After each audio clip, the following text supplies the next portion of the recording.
오늘 헌법재판소의 중요한 판단도 나옵니다. 최상목 대통령 권한대행이 마은혁 헌법재판관 후보자를 임명하지 않은 게 타당한지에 대해 결론이 내려지는데요. 최 대행이 변론 재개를 요청하긴 했지만 예정대로 선고가 진행될 가능성이 커 보입니다.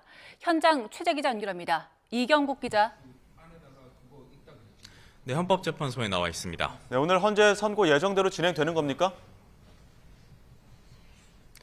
네, 현재는 오늘 오후 2시 우원식 국회의장이 최상목 대통령 권한대행을 상대로 제기한 권한쟁의 심판, 그리고 이 재판관 임명권 불행사로 공정한 재판을 받을 권리가 침해됐다며 제기된 헌법소원 사건 선고를 계획하고 있습니다.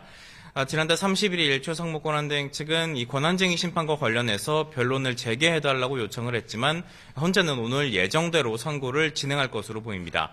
앞서 최상목 대통령 권한대행은 지난해 12월 정계선 그리고 조한창 헌법재판관을 임명했지만 마은혁 재판관 후보자에 대해서는 여야의 합의가 확인되지 않았다면서 임명을 보류했습니다.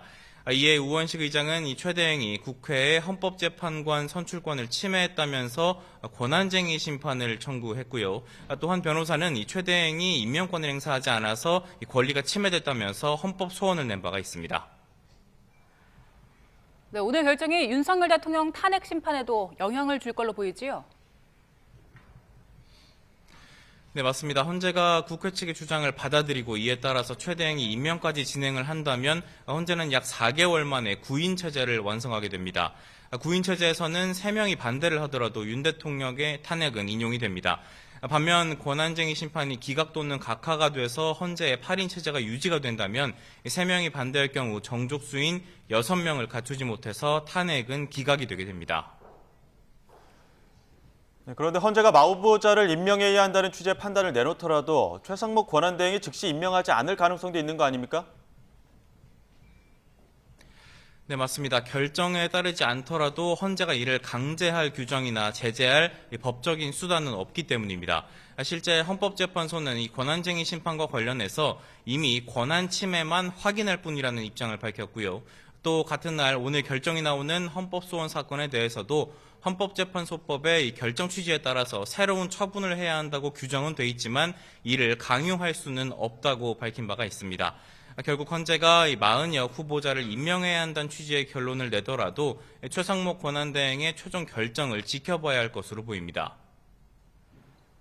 네, 오늘 권한쟁의 심판 선고를 두고 윤 대통령 측과 국회 측의 공방도 이어졌죠? 맞습니다. 앞서 말씀드린 것처럼 윤 대통령 탄핵 심판에도 영향이 예상이 되는 만큼 양측의 공방이 계속됐습니다. 일단 윤 대통령 측은 이 우원식 국회의장이 낸 권한쟁의 심판 청구는 각하돼야 한다는 입장입니다. 국회 본회의 의결을 거치지 않았기 때문에 명백한 절차적인 흠결이 있다는 겁니다.